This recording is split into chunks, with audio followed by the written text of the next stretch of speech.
შუადღე მშვიდობის მოგესალმებით შუადღე მშვიდობის. Ჩვენ დანამდვილებით უკვე პირდაპირ ეთერში ვართ.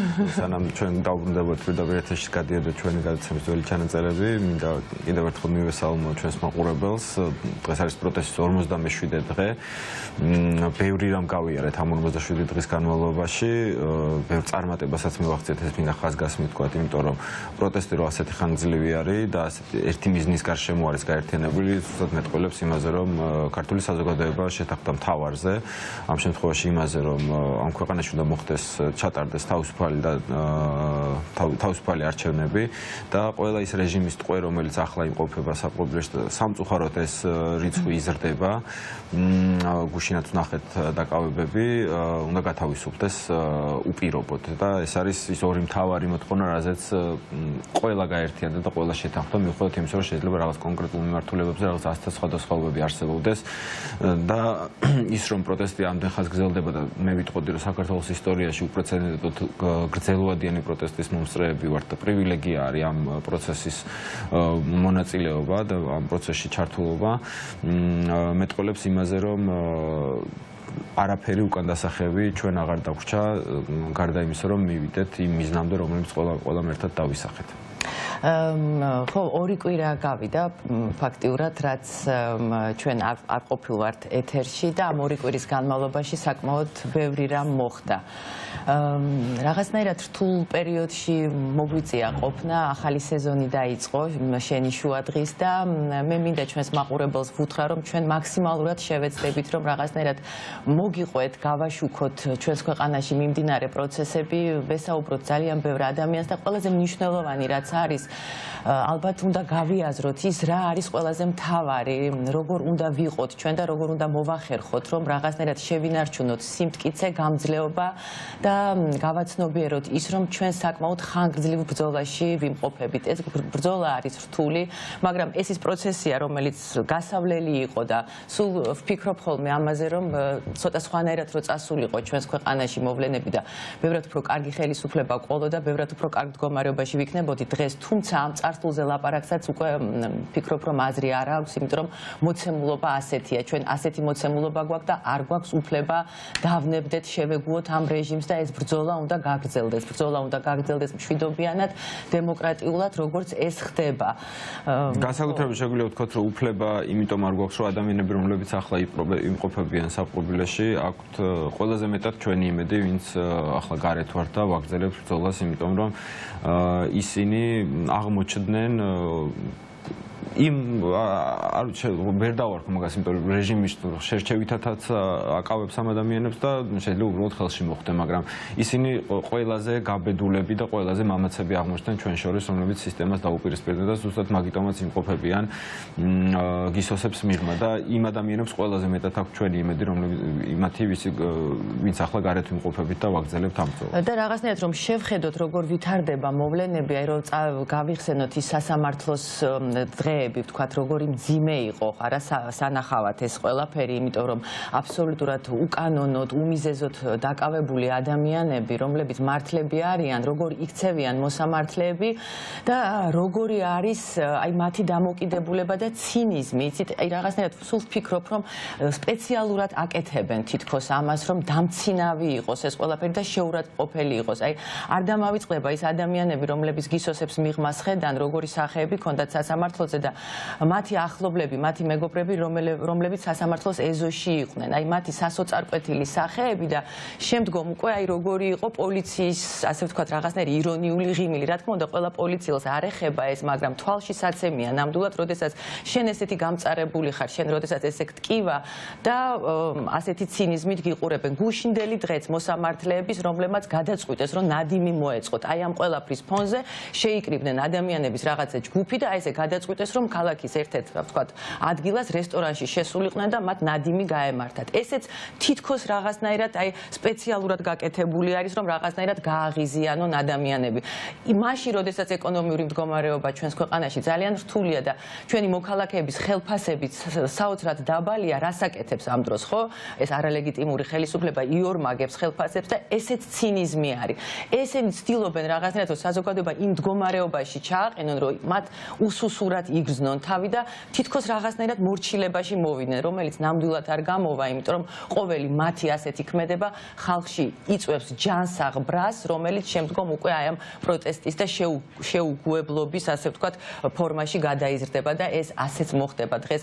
არაერთი ადამიანი დააკავეს გუშინ ღამე, მათ შორის ჩემი მეგობარი და ჩემი კოლეგა არის გიორგი ჩაჩანიძე, რომელიც ასევე დაშავებული არის, ის დაკავების დროს დაშავდა და ბევრი ადამიანი რაღაცნაირად უკან თითქოს არ იხევენ ისინი, მაგრამ რამდენადაც სინამდვილეში ეგ უკან დახევა, რაც ისინი აკეთებენ ყოველდღიურში. ხო, იმიტომ რომ ჩვენი საზოგადოება და ჩვენი, ასე ვთქვათ, შემართება უფრო და უფრო იზრდება და კიდევ ერთხელ მინდა აი აქედან მივმართო მათ, რომ ნამდვილად ვერ შეგვაშინებთ და პირიქით თქვენი ყოველი ასეთი უსუსური ნაბიჯი ეს არის ჩვენი საზოგადოების გაძლიერება და ამიტომ გაითვალისწინოთ ჯობია ეს სანამ დრო არის. კი და დღეს გადაცემის პირველ ნაწილში გვეყოლებიან ადამიანები, მშობლები იმ ადამიანების, რომლებიც იმყოფებიან გისოსეს მიღმა.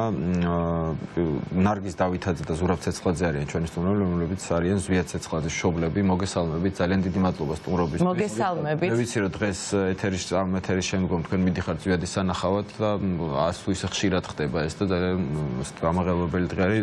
ზვიადი 4 დეკემბერს დააკავეს თუ არ ხდები და 11 იანვარს ჰქონდა, ეხლა ხანს პროცესი მთელმა საქართველოს მიხილა, გაერთიანებული იყო ბევრი ახალგაზრდა იმყოფებოდა ამ პროცესზე, რომ მოგვიყვეთ თქვენგან დანახული ეს ისტორია საინტერესოა, ერთია საზოგადოება როგორ უყურებს ამ ყველაფერს და ძალიან კარგად ხედავთ თუ ზვიადი როგორი ადამიანია, მისი წარსულიდან გამომდინარე თუ როგორი იბრძვის ამ ყველაფრის წინააღმდეგ არაერთი წელია და როგორი იყო პროცესი, როგორ ჩაიარა ამ ყველაფერმა თქვენ? და სანამ უშუალოდ დაიწყებთ საუბარს, არ შემიძლია რომ მადლობა არ გადაგიხადოთ იმისთვის, რომ თქვენ ასეთი შვილი გყავთ, იმიტომ რომ საკმარისია ერთხელ მაინც დაინახოს ზვიადი ადამიანმა, რომ ის არ დაამახსოვრდეს და მეც ვიყავი ერთ-ერთი მათგანი, როდესაც მას ვუსმენდი, ისეთი ნათელია, ისეთი მკაფიო არის მისი განცხადებები, რომ ის აუცილებლად მიიპყრობდა, ასე ვთქვათ, ყურადღებას და ასეც მოხდა. ზუსტად იცის, რასაც არის რაღაც შემთხვევით ზუსტად იცის, რასაც აკეთებს მისი ყოველი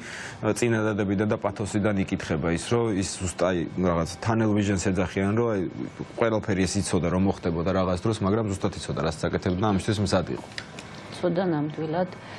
ისიც კი იცოდა, რომ დააკავებდნენ ბათუმში იყო ზვიადი 27-ში, 28-ში და 29-ში. როცა მამამთილი გარდამეცვალა და ამ დროს ედავებიან ყველაზე ცუდ რაღაცაებს ზვიადი როცა არ იყო თბილისში. და პროკურატურამ ეტყობა ესენი არ გაითვალისწინა და 2 თვე კიდე დაიმატა, რომ სამხილები გვინდაო. ალბათ ამ დღეებში რომ ამ სამ დღეში რომ ყველაზე დიდ დანაშაულს აბრალებენ, ჩვენ წარუდგინეთ დოკუმენტები, რომ ამ დროს ზვიადი ბათუმში იმყოფებოდა და ახლა ეტყობა სხვა რაღაცები უნდა გამოძებნონ, რომ ძალიან ბევრი ისეთი რაღაცებია, რომელიც არასწორად აქვთ საქმეში ჩადებული. ხო, ბატონო ზურაბ, 11 იანვარს ჩატარდა პროცესი. რა ხდებოდა ამ პროცესზე, რა მოისმინეთ? საინტერესოა. 11 იანვრის პროცესმა სასახად აჩვენა სასამართლოს მდგომარეობა ჩვენს ქვეყანაში. 4-ში დააკავეს, 6-ში ჰქონდათ პირველი სასამართლოს ხდომა, წინასწარი პატიმრობა მიუსაჯეს. აი იმ 4 რიცხვიდან დაახლოებით რა დროც არის გასული 11 იანვრამდე სასამართლოს უკუსვლად ცალსახად ჩანს. აი ამ თვისა და რაღაც დღეებშიც კი ცალსახად ჩანს, როგორ უკუსვლით სწრაფი ტემპით ეშვება სასამართლო ფსკერს მიღმა, იმიტომ რომ აი აბსოლუტურად განსხვავებული პროცესი იყო მაშინ და განსხვავებული პროცესი იყო დღეს. განა მთლიანობაში ეს ყველაფერი მაინც მურუსიძის სასამართლოა და ვიცით რომ მართლმსაჯულებას ერთ-ერთი მოსამართლე ვერ დაადგენს და მხოლოდ ფორმალურ ნოტარიულ მოვალეობას ასრულებს, რომ პროკურატურის მოტანილი ეს რაღაც რამოდენიმე ფურცლიანი ბრალი უბრალოდ მიიღოს და ბეჭედი დაარტყას ნოტარიუსივით და გაატაროს.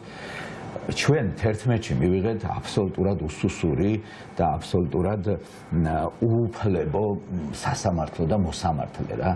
მოსამართლე, რომელსაც ელემენტარულად ტექნიკური გადაწყვეტილების მიღებაც კი აუკრძალეს, რომ ერთი პატარა დარბაზი შეეცვალა დიდი დარბაზით და აბსოლუტურად ჩვეულებრივად ნორმალურად წარიმართებოდა პროცესი, ამას ითხოვდნენ ადვოკატები, ამას ითხოვდნენ ბრალდებულები, ამას ვითხოვდით ოჯახის წევრები, ვინც იქ ვიხუთებოდით და სუნთქვა გვიჭირდა, ამას ვერ ითხოვდა ბადრაგი და პოლიცია, მაგრამ სახეზე ეტყობოდათ, რომ გვიშველეთ, ჩვენ ვერ ვამბობთ და თქვენ მაინც გვიშველეთ, ეგება სუნთქვა შევძლოთ ნორმალურ დარბაზში.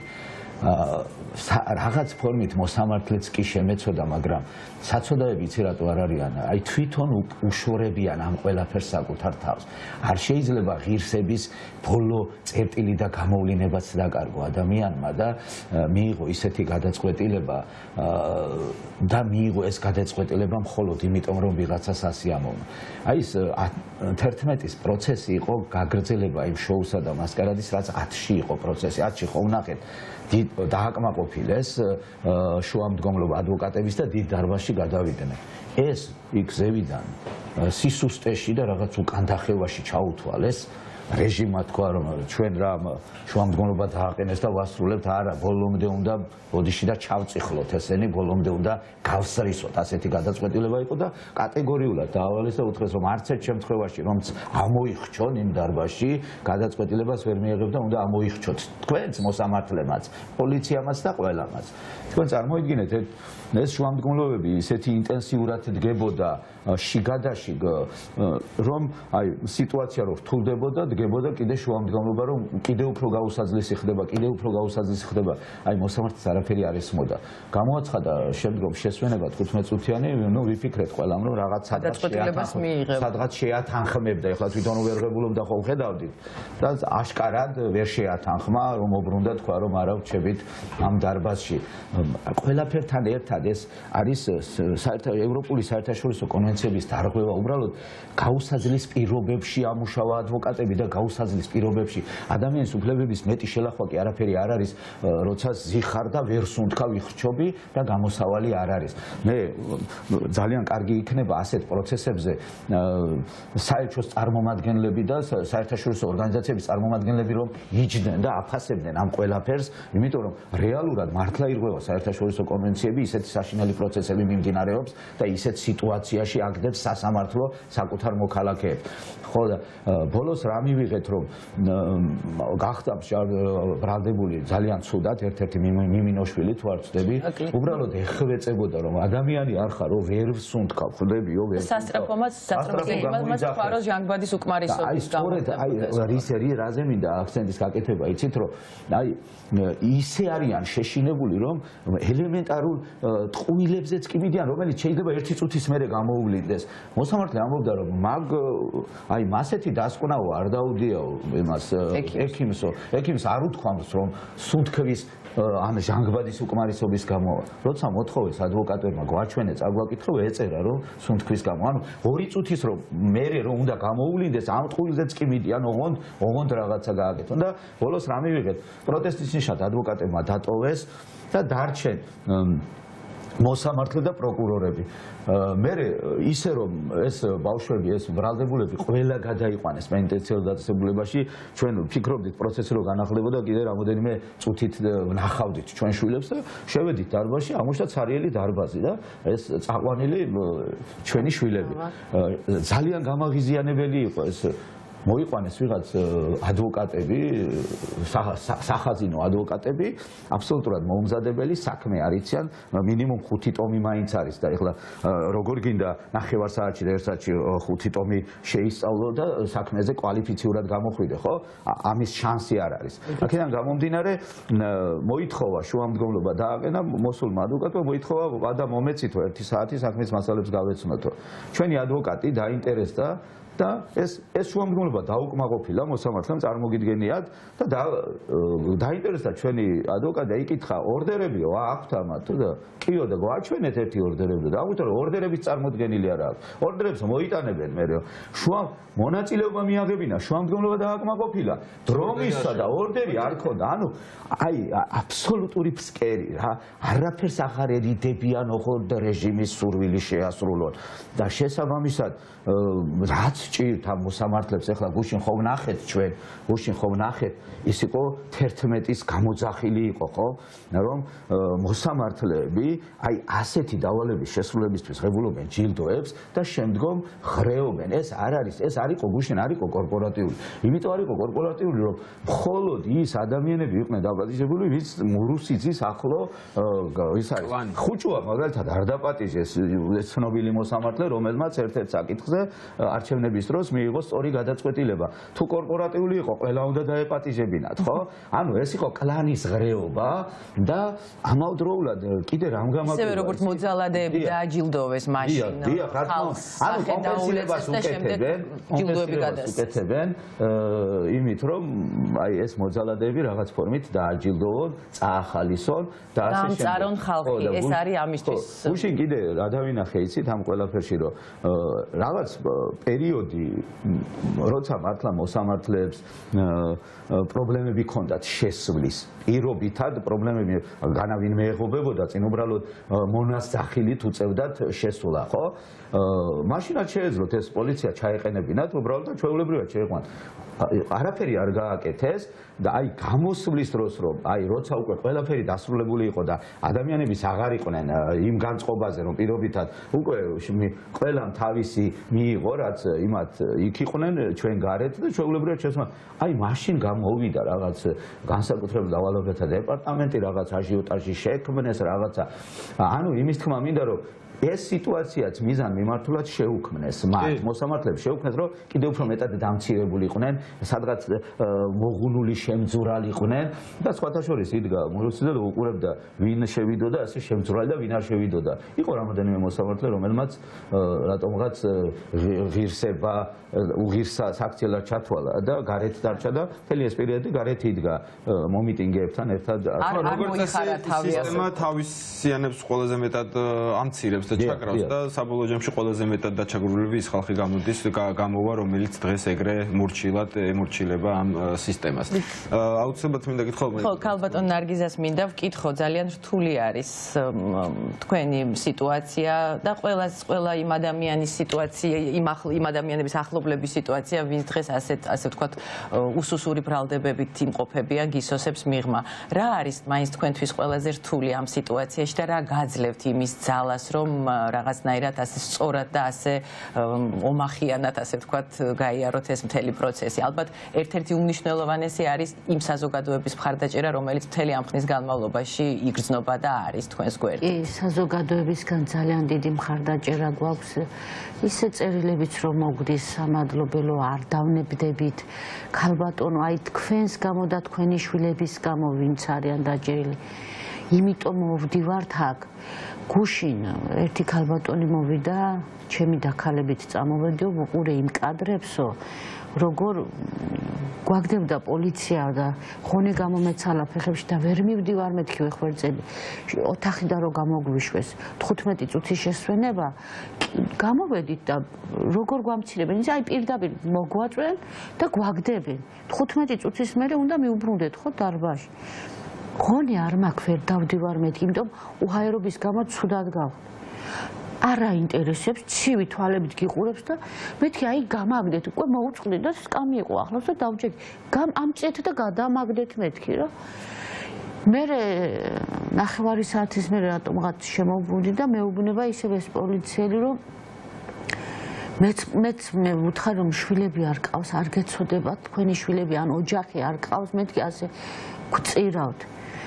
მეც მყავსო შვილები და ოჯახიო ქალბატონო არ გეგონოს რომ რამე განსაკუთრებულად გავაკეთო სხვა გზა არ გვაქვს და მეთქი როგორ არ გაქვს სხვა გზა ვარი თქვით აი თქვენ რომ ყველამ ვარი თქვათ ამ პოლიციელებმა всё დასრულდება ეს პრობლემა მეტი და არ არის მასე ადვილიო აი ასე მე აქეთ გამოვედი, რამოდენიმე პოლიციას ვეუბნები, რომ აი ზვიად ცეცხლაძეს რო აკავებთ, ავიღე და კადრებს ვაჩვენებ, ნახეთ მისი დიპლომები სამედიცინო ოთახში, როგორი მედალოსანია, როგორ კარგად სწავლობდა და რა ხარისხის დიპლომები აქვს, როგორი სტატუსით მინიჭებული მეთქი და უყურა და აი ძალიან მომეწონა და გამიხარდა, მაგრამ ჩვენ არ გვაქვს უფლება. გააქვთ მეთქი, რატო არ გაქვთ? უბრალოდ აღარ მიხვიდეთ სამსახურში გააპროტესტეს და ხმას ვერ იღებენ. ისეთი შეშინებული არიან, ესეთი დიდი ზორბა ვაჟკაცი კაცები, აი რა ვიცი მე რომ კიდეც მცხვენია ესეთი ზროსლი, აი დიდი კაცები რომ ამბობენ რომ ისა ხმას რო ვერ იღებენ, მე მცხვენია და კითხვის დასმაც კი უკვე მერიდება რომ ამ ხელა კაცი რო გეტყვის, მე რა ვქნა, არ შემიძლია. არაფერი არ ქნა, უბრალოდ აღარ წახვიდე სამსახურში. ეს არ გააპროტესტე და ეგა. სოლიდარობა, რაც ყველაზე მნიშვნელოვანია, მე ვფიქრობ, რომ ამას დრო ჭირდება და ნელ-ნელა ეს დაიწყება. ეს სისტემა მე ვფიქრობ, რომ ეტაპობრივად აუცილებლად ჩამოიშლება. ხო და იმ დარბაზმა გამოიწვია, იმ პატარა დარბაზმა გამოიწვია გუშინდელი საქციელი. გუში რო ვიყავით, ხან წინა მხარეს დგებოდით, ხან უკანა მხარეს და მე გული მიგრძნობდა, რომ უკანა მხარეს უნდა ყოფილიყავი. აი იქ გამოივლიდა ის ხოსკივაძე. აი დედობრივი ინსტინქტმა იმოქმედა აი დგავარ იქა და წამებში ვხედავ რომ შედის ეს ხოსკივაძე, რო ვეტაკე მის მანტოში, იცი რამ ხლავ კაცმა ვერ წამაგლიჯეს, ბოლომდე შევყეს 3 ოთახი გავიარდ, ვერ ამაცილეს და უნდა და მეთქვა რომ თუ ყავშვილი როგორ უნდა შეხედოს თვალებში, ან მის მშობლებს როგორ უნდა დაენახოს და უნდა მეჩვენებინა ზვიადის დიპლომები.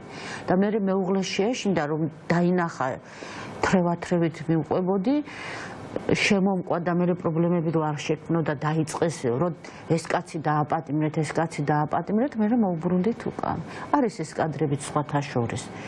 თურმე ამ კადრებს რო უყურე, მეც კიჟი გამიკვირდა იმ ხელა კაცი მა ვერ გამაშვებია ხელი, ესეთი ენერგია საიდან? გაოგნებული ვარ, წასვლისას გაჩვენებ ამ კადრებს. ეს არის დედის ძალა. დედას ქონია და მე კი უყურებ კადრებს და აღარ მომწონს რომ ესეთი ემოციებში ჩავარდი. ვამბობ რომ ბოდიში უნდა მოუხადო საზოგადოებას მეთქი, მაგრამ გადავიფიქრე, ეს არის დედის ბუნებრივი ემოცია და ბუნებრივი დასამალიც არც არაფერი გვაქვს. ჩვენ ბუნებრივად ვართ და ბუნებრივი სიყვარული გვაქვს ქვეყნის. აი გუშინ ძალიან გამაღიზიანებელი იყო მურუსიძეს საქციელი. ჩვენ სარკის აქეთ გავართ, დგას, მოდის წინ და ასე როგორ გიღიმის, იცი? თქვენ ვინ მიგდიხართ? გადი მაინც კადრებიდან გადი და ასე ნუ გვაღიზიან. ეს აღნიშნეთ სწორედაც მე შესავალ სიტყვაში, რომ აი დარწმუნებული ვარ, რომ ეს დავალებაც მიცემული აქვთ, მათ რომ აი ესეთი უნდა იყვნენ კმაყოფილები და რაღაცნაირად დამცინავენ. დარწმუნებული ვარ, რომ ეს არის, ასე ვთქვათ, დავალება იქიდან, რომ ისინი იყვნენ კმაყოფილები, ბედნიერები ვითომ და მართლები. აი როგორ და ერთი ქალი ეუბნებოდა, ეგ ღიმილი, მშრალი ღიმილიაო, გეტყობათო, ეგ მშრალი ღიმილიაო და ისე აღიზიანებდა მურუსიძე. გაოგნებული ვარ და მე იღებდა ლანძღვაგინებას და მაზოხისტი არა, ჯანდაბარი არ ვიცი რა. ძალიან დიდი მადლობა. თქვენ აღარ შეგაყოვნოთ, იმიტომ რომ ვიცი რომ ზვიადთან მიდიხართ პაემანზე, უნდა ნახოთ კლდანის ციხეში, წარმატებები მინდა გისურვოთ და დარწმუნებული ვარ კიდევ ხო ზვიადს პირველ რიგში მხნეობა და დარწმუნებული ვარ მას ეს არ აკლია, მის გამოსვლებში ძალიან კარგად ჩანს რომ როგორ თავდაჯერებული და მამაცი არის და დარწმუნებული ვარ საბოლოო ჯამში ყველა ერთად გავიმარჯვებთ და ეს რამოდენიმე სიტყვას გეტყვით. ზვიადი მართლაც ძალიან ფსიქოლოგიურადაც და ემოციურადაც ძალიან წყობშია. ვაჟკაცი ბიჭია, არა მარტო თვითონ ყველა შეხება მაქვს და სასამართლო პროცესზე ჩანს მათი ფსიქოლოგიური მდგომარეობა როგორია. ეს ყალბი ღიმილი და ისეთი მწარე ღიმილი არ არის, ეს არის ემოციურად ბედნიერი ღიმილი, სხივდება ამ ბიჭებისგან, ამ ახალგაზრდებისაგან. არიან ძალიან კარგ განწყობაზე, არიან კარგ გუნებაზე, იქაც ციხის პირობებშიც მაქსიმალურად ცდილობენ, რომ ყველაფერი სწორად გააკეთონ, ვარჯიშს იწყებენ, ჯანმრთელი ცხოვრების წესს მიყვებიან, წერენ, კითხულობენ, ზვიადი ვიღაცას ინგლისურს ასწავლის, იქ ვიღაცა ისტორიის ლექციას კითხულობს. მოკლედ, საინტერესო პროცესში არიან. ერთს ეწერა კომენტარად, იქაც გააკეთილშობილებენ ეს ადამიანები, იმ ადგილსაც გააკეთილშობილებენ, რასაც საპრობილე ქვიაო. მოკლედ, საზოგადოებას მინდა უთხრა, რომ მაგრად არიან ეს ბიჭები და ბოლომდე მედგრად იდგებიან და ესეთი ჯანსაღი, უვნებელი დაუბრუნდებიან საზოგადოებას და ბრძოლას გააგრძელებენ ჩვენი ქვეყნის საფრთხეს. ნამდვილად, დიდი მადლობა მინდა გადაგიხადოთ და მინდა ვთქვა ერთი რამ, რომ სანამ ზვიადისნაირი, ასე ვთქვათ, ახალგაზრდები და იქ მყოფი ახალგაზრდები არსებობენ და იქნებიან, ეს ქვეყანა ნამდვილად, ასე ვთქვათ, ძალიან მაგრად და ძლიერად იქნება, იმიტომ რომ დღეს სწორედ ამ ადამიანებზე დგას ჩვენი ქვეყნის მომავალი და მე მინდა რომ წარმატებები გისურვებთ. ჩვენ ჩართვით გვეყოლება ნანი წულაია, რომელიც არის გიორგი მინდაძის დედა, ასევე პატიმრის, რეჟიმის პატიმრის, რომელიც ახლა იპყრობა საპყრობილეში. მოგესალმებით, ქალბატონო ნანი. მოგესალმებით. პირველ რიგში აუცილებლად უნდა გკითხოთ, როგორ გრძნობთ, იმიტომ რომ თქვენი კარგად ყოფნა ძალიან მნიშვნელოვანი არის გიორგისთვის და თქვენს მაგალითი უნდა იყოთ ყველა იმ ადამიანისთვის, ვინც ახლა ასე ვთქვათ, თქვენს მდგომარეობაში. ყოველთვის ვეცდები ძლიერად ვიყო. ყველა შვილებისთვის, მარტო გიორგი მინდაძისთვის არა, ყველა შვილებისთვის უნდა ვიყოთ ძლიერად და დედა როცა ძლიერი იქნება, სამშობლო ძლიერია. თავარია დედაბოძი მყარი იყოს. კი, ძალიან მნიშვნელოვანია ეს სიტყვები განსაკუთრებით იმ ადამიანებისთვის, ვისი შვილებიც, ახლობლებიც, ნათესავებიც და მეგობრებიც ახლა საპყრობილეში იმყოფებიან და მე მართლა გაოგნებული ვარ თქვენაირი ადამიანების მათ შორის, რომლებიც ასე მხნედ და მამაცად არიან მიუხედავად იმისა, რომ ამხელა სისტემა უპირისპირდება მათ. ქალბატონო ნანი, მე მინდა რომ მოუყვეთ ჩვენს მაყურებელსაც, ვიცი რომ ცხეთაში დააკავეს თქვენი შვილი 4 დეკემბერს, ხო? რომ ვიყავით და დააკავეს წილკანში. სტუმრად იმყოფებოდი. შვილის ელიდან წამართვეს, დაუკითხავად ყველა კითხვის ამომწურავი პასუხი კი არა, საერთოდ ერთი სიტყვაც რო არ უთქვიათ. შემოცვივდნენ ოჯახში, სტუმრად ვიყავით, სტუმრები ყავდა თვითონ ოჯახსაც, ძმისშვილთან ვიყავით წილკანში. ისე წამართვეს ბავშვი ხელიდან, კითხვის პასუხიც არ მქონია, სად მიყავდათ. გავეკიდე უკან ღვთისმშობლის ტაძართან რომ მივედი, ჩემი შვილი რა მანქანითაც წაიყვანეს, იმ მანქანაში არ იყო. მაშინ დედობრივმა ინსტინქტმა დამავიწყა ყველაფერი. ერთ-ერთ პიროვნებას, რომელმაც აიყვანა ჩემი შვილი, ვწუდი ხელში და უთხარი. დედა ვარ და არ ვიცი რას ვიზამ, მითხარი სად არის ჩემი შვილი თქო. მითხრა რომ მუხროვანში მოდითო, მივედი მუხროვანში იქ არ იყო. გადამაგზავნე მცხეთაში, არც მცხეთაში იყო. გამაგზავნეს ისან-სამგორში, არც იქ იყო. იქ კიდე ღვთისმიერი მოადგილე გამოდგა, კალყოფილების და მითხრა დამშვიდი, დაწყნარდი, ყველაფერს გაგიგებ ეხლავე ომარა, სანამ ისინი გამირკვევდნენ, არასამთავრობომ დამირეკა, რომ ჩემი შვილი დიღმის იზოლატორში რო იყო უკვე 3 საათის მერე. ქალბატონო ნანა, ეხლა ჩვენთან სტუმრად იყვნენ ზვიად ცეცხლაძის მშობლები, რომლებიც ეხლა წავიდნენ თავისი შვილის სანახავად. თქვენ თუ გაქვთ გიორგის ნახვის საშუალება და როგორ გრძნობს ის თავს ამჟამად? გიორგი ამჟამად კარგად გრძნობს თავს, ენთუზიაზმით არის თვითონაც აქეთ მამხნევებს რომ ირეკავს, რომ ჯანმრთელობა რო არ მიწყობს ხელს, დედიკო თავს გაუფრთხილდიო. მიყვებიან ისეთ ცხოვრებას, წიგნის კითხვით არის, სპორტით არის დაკავებული და არ ამგონია რომ დაეცეს, ყოველთვის შემართებით იყო და ვიცი მჯერა შემართებით რო იქნება. მაგრამ ნახვის საშუალებით თვითონ დედაშვილმა ვთქვი თუ არის, იმიტომ რომ სულ ერთად ვარ ჩვენ ყოველთვის და ძალიან გაგვიჭირდება მე ერთმანეთთან დაცილება. შევიკავეთ ნახვაზე თავი. ხო, მესმის აბსოლუტურად. ქალბატონო ნანი, ორი სიტყვით მინდა გკითხოთ პროცესზე, რომელიც 11 იანვარს გაიმართა. რა კომენტარი შეგიძლიათ გაგეთ, იმიტომ რომ მართლა ძალიან ბევრი ხალხი 11 იანვარს რო გაიმართა და მეორე დღესაც რო იყო, სხვათა შორის TV პირველს მივეცი ინტერვიუ და ზუსტად იმ სიტყვებს გავიმეორებ. ვიცი რომ 20 მეც ეგ დღე მელოდება შვილო. განსხვავებული არაფერი არ იქნება. იმიტომ ვიდექი გუშინ გააფთრებული ბაბილო რესტორნის წინ სიამოვნება რო ენიჭებოდათ სასამართლოს ყალს. მოსამართლეებს და ჩვენ გვიდეთ დედებს სული რო გვიმწარდებოდა. იმიტომ ვიდექი წუხელիկ და თავდახრილები რო შედიოდნენ, აი როგორ უნდა ვთქვა უფალო მაპატიე, უბედნიერესი ვიყავი. კი და სამწუხაროდ ეს ადამიანები საკუთარ თავს უკეთებენ ამას მათი გადაწყვეტილებებით და მათი წარსულით და თუ როგორ ოპერირებენ ისინი დამოუკიდებელ ასე ვთქვათ სასამართლო ხელისუფლების რომელიც უნდა ემსახურებოდეს სამართლიანობას და მართლმსაჯულებას ისინი მთლიანად დაამახინჯეს და მოსყეს ეს სისტემა და რეალურად ის რაც მოხდა გუშინ რესტორანთან მხოლოდ და მხოლოდ იმ ადამიანების დამსახურება რომლებიც ეგეთ გადაწყვეტილებებს იღებენ რომლებიც როგორც 11 იანვარს და 12 იანვარს და დღეს კიდე ოკრიბელაშვილის და მეფარიშვილის პროცესი მიმდინარეობს და ყველა გვაქვს წინასწარი განწყობა თუ რა გადაწყვეტილებას მიიღებს. კარგის მოლოდინი ამ ეტაპზე არავის არ უკვე რეალურად მიღებული აქ გადაწყვეტილება გამოცხადება ჭირდება უბრალოდ. ქალბატონ ნანა, მე მინდა გკითხოთ სამწუხაროდ ჩვენ საზოგადოებაში არიან ადამიანები, რომლებიც რაღაცნაირად თითქოს განერიდებიან ამ ყველაფერს. თითქოს არ უნდათ შეხედონ ამ პროცესს, ჩახედონ თვალებში და რეალურად შეხედონ იმ პრობლემებს, რაც ქვეყანაში არის და შეიძლება ითქვას, რომ რაღაცნაირად თითქოს ყურადღებას არ აქცევენ, რაც ხდება.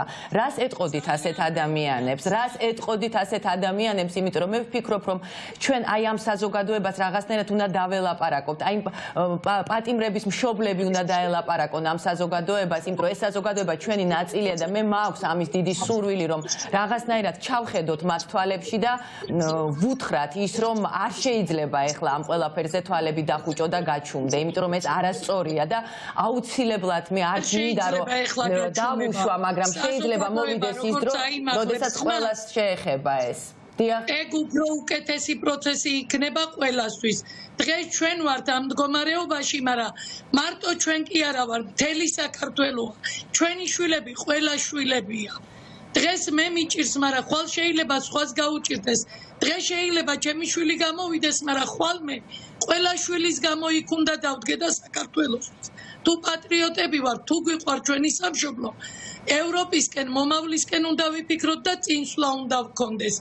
თქვენი შრომა, თქვენი ღვაწლი, რასაც თქვენ აკეთებთ დღე-დაღამე, თავარის ტელევიზია, TV პირველი, ფორმულა, ნანუკა ჟორჟოლიანი ხო საერთოდ არ გწილდება. აი ხო საოცარი ადამიანები ხართ სულ ყველგან და ნიმუში მაინც აიღონ და მისაბაძი ხო ხართ ყველასთვის რა დღეებს გადიხართ ჩვენი გულისთვის. დიდი მადლობა ამ შეფასებისთვის ქალბატონ ნანი. ბოლოსკენ მინდა გკითხოთ რას ეტყოდით სხვა მშობლებს, რომლის შვილებიც ახლა იმყოფებიან საპყრობილეში, იმიტომ რომ ძალიან რაღაცა კავშირი არსებობს ამ ადამიანებს შორის, უხილავ შეიძლება საერთოდ არ იცნობდეთ იმ ადამიანების შორის რაღაც ნაწილს, რომლებიც ახლა საპყრობილეში იმყოფებიან, მაგრამ რაღაცა კავშირი არსებობს ამ მშობლებს, დედებს. კავშირი არსებობს, სანდრო, იმიტომ რომ აქციაზე, როდესაც გადიხარ და ამ მთელი ფაქტობრივად 47 დღე არის ეს ადამიანები უკვე ქუჩაში არიან, ყველა ერთმანეთის ახლობელი გახდა და ყოველდღიური ურთიერთობა აქვს ყველას ალბათ ერთმანეთთან და დარწმუნებული ვარ, რომ ასე ხდება თქვენ ამ პროცესმა გაგვაცნო ძალიან ბევრი მაგარი ადამიანი, როგორც ტელევიზიით, ისე პირადად. ნამდვილად. სულ ყველა გავერთიანდით, რუსთაველზე რო გავდივარ, ასე მგონია, ყველაზე დიდ ოჯახში გავდივარ. ყველაზე დიდ სიყვარულს პოულობ. დედები ხო სულ ერთად ავართ, მაგრამ თანამონაწილეები ვინსგანან ყოველთვის შეიძლება ზოგი ჯანმრთელობის გამო გარეთ ვერ გამოდის, თანადგომა, ტელეფონით შემოხმაურება, სულ ყველასგან ძალიან დიდი თანადგომა გვაქვს და ამ თანადგომით ძლიერდებით ჩვენ მშობლები, დედები, ამითა ვართ ბედნიერი.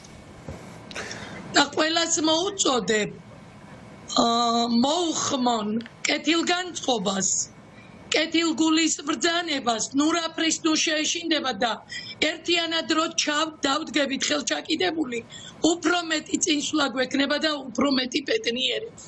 უფრო მეტად ვიხილავ ჩვენ სამშობლოს ევროპისკენ. ძალიან დიდი მადლობა, წარმატებები მინდა გისურვოთ და მე დარწმუნებული ვარ, რომ ძალიან მალე გაგვეხარდება ამ ადამიანების, ამ პატიმრების, ასე ვთქვათ, თავისუფლება და ეს ნამდვილად მოხდება, იმიტომ რომ სხვა გზა არ არსებობს დარწმუნებული. ძალიან დიდი მადლობა ქალბატონო, წარმატებებს გისურვოთ და მხნეობას გისურვოთ პირველად. მშვიდობიან დღეს გისურვებთ. და მადლობა ასეთ შვილისთვის პირველად. მადლობა დიდი. ხო, სანდრო, ძალიან მძიმეა და ძალიან რთულია. იცი, ჩვენ ხშირად უნდა ვისაუბროთ ალბათ, რომ ის ადამიანები, რომლებიც ფაქტურად ასობით ადამიანი იყო, უმოწყალოდ ნაცემი, დალეწილი სახის ძვლებით, ნაწამები ადამიანები. ისინი იყვნენ ნაწამები ადამიანები იმ სამარშრუტო მანქანებში, სადაც ისინი შეყავდათ და სისხლის გუბეებში უმოწყალოდ ჯგუფურად ცემდნენ, უსწორდებოდნენ, პირში აფურთხებდნენ პირდაპირ მნიშვნელობით. არც ერთი აი ეს მოძალადე არ არის, ასე ვთქვათ, დასჯილი, არც ერთი მოძალადის სახელი და გვარი ჩვენ არ ვიცით და ამის პარალელურად ხდება ის, რომ აი ამდენი, ასე ვთქვათ,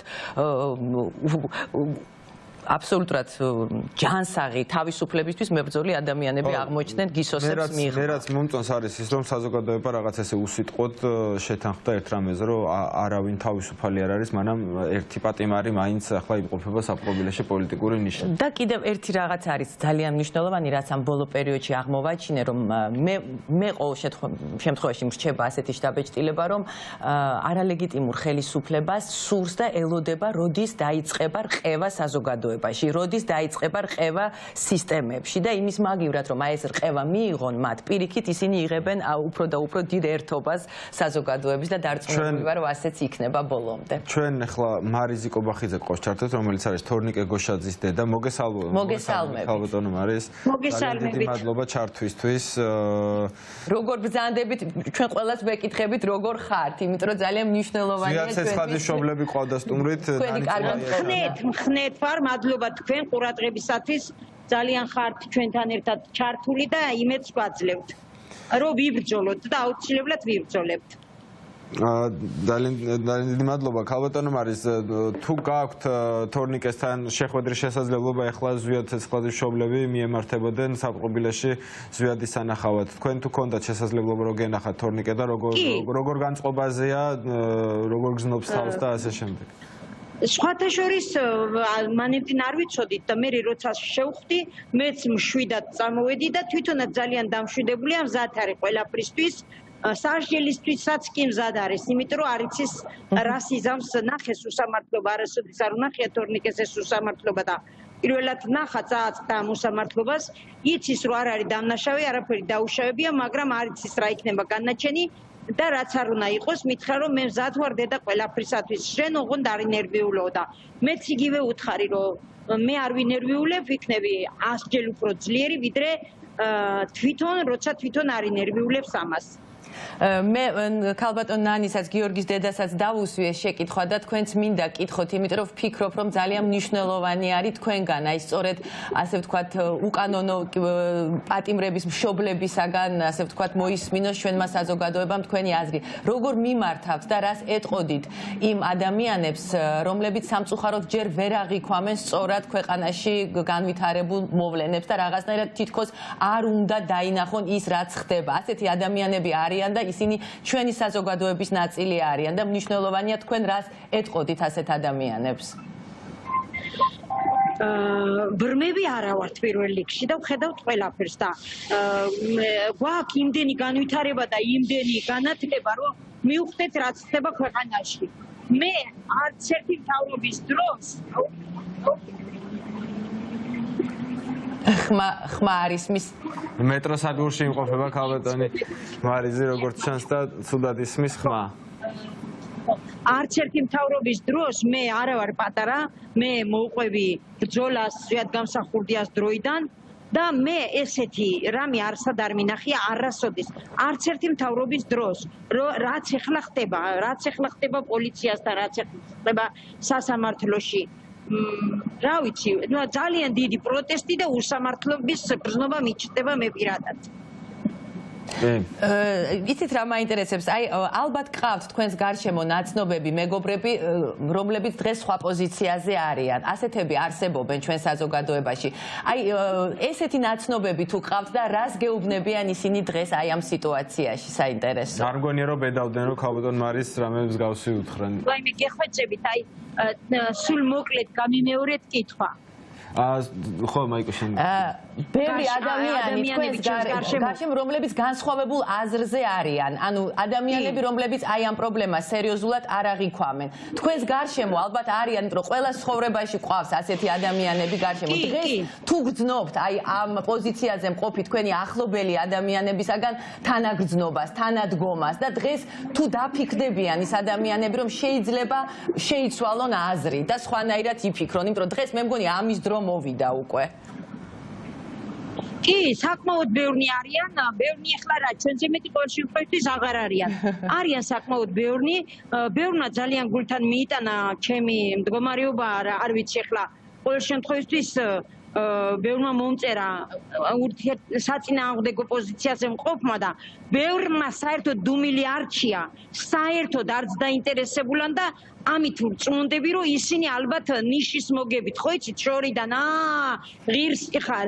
მიუხედავად იმისა, რომ ჩემი შვილი სამშობლოს სიყვარულისთვის დააკავეს და არავინ არ იცის ვის რა ელოდება ცხოვრებაში, მე არასოდეს არ მოვიფიქრებდი, რომ დედა რომელიც არასოდეს ციხისკარებზე არ ყოფილა და ჩემს შვილს მე არ შეუწუხებივარ, მე აღმოჩნდი ახლა ამ მდგომარეობაში, მაგრამ მე ამაყი ვარ, იმიტომ რომ ვთვლი რომ დღევანდელ რეჟიმს, აი ზუსტად ვიტყვი, დღევანდელ რეჟიმს ვინც ამართლებს, ვინც არ უნდა იყოს ის ჩემი შინაური გარეული ძმა და თუ ვინც არ უნდა იყოს, მე ვთვლი რომ ისინი მე ვერ ჩავთვლი იმათ, ისინი არა იმათ საქართველოს არ უყვარს, იმათ უყვარს ერთი კაცი და რატო უყვარს ეს ერთი კაცი არ ვიცი რა.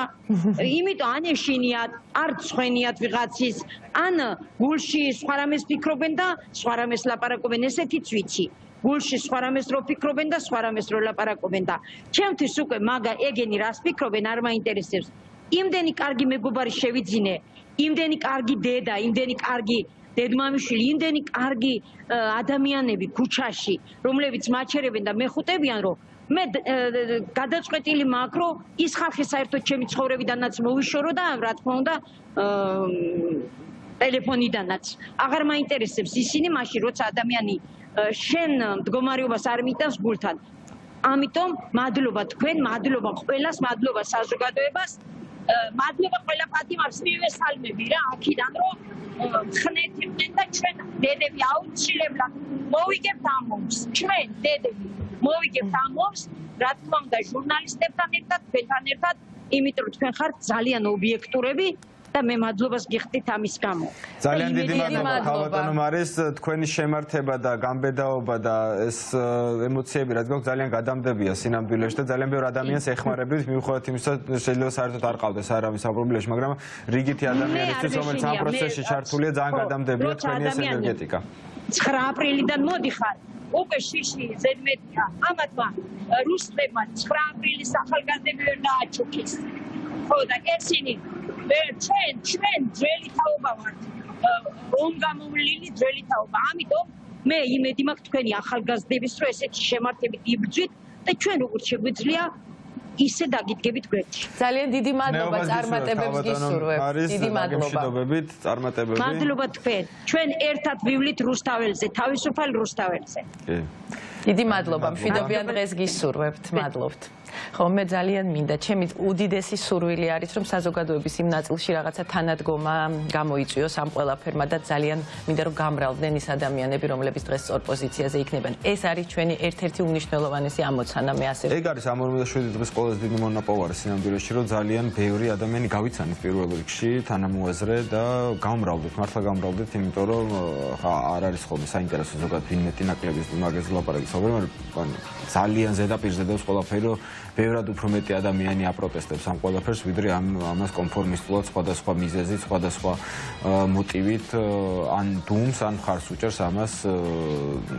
ეს ამ ადამიანის რიცხვი ყოველდღიურად მცირდება, ერთმნიშვნელოვნად შეგვიძლია თქვა, რომ იმდენი ადამიანი გაამწარეს, იმდენი ადამიანი აწამეს, რომ შეუძლებელია ასეთ პატარა საზოგადოებაში, რომ ამას არ კონდეს რაღაცა ისეთი მოდების და გადადების ეფექტი. ყველა ვიღაცის ნაცნობი და ახლობელი აღმოჩნდეს. მოჭდა, ვისაც შეეხო ეს ყველაფერი. ყველა ადამიანი არ არის ვინც ამ ხელისუფლებისგან რაღაცა ასე ვთქვათ ფულად სარგებლოს ნახულობს და რაღაც ტენდერებში იღებს მონაწილეობას და ასე შემდეგ. ყველა ადამიანი ეგეთი არ არის, ძალიან პატარა რიცხვი არის საბოლოო ჯამში რომ დავდივართ საუბარი და მხოლოდ ეგენი დარჩებიან საბოლოო ჯამში ვინც ამათი მხარდამჭერი იქნება და ქართული საზოგადოება უფრო იზრდება და ერთად იმის გარშემო რომ რაც არის ახალი არჩევნები და ამ ადამიანების სიხიდან დახსნა. საზოგადოება კიდევ და კიდევ უნდა გააძლიერდეს და სისტემა უფრო და უფრო უნდა მოირყეს, ასე ვთქვათ. ეს არის ჩვენი მიზანი. ჩვენ ხანმოკლე რეკლამაზე გავალთ და რეკლამის შემდეგ დავბრუნდებით მაინც რამოსთან ერთად უნდა ვისაუბროთ იმაზე თუ როგორ უნდა გაგრძელდეს ბრძოლა თავისუფლებისათვის, ასე რომ დაგველოდეთ. დაგველოდეთ.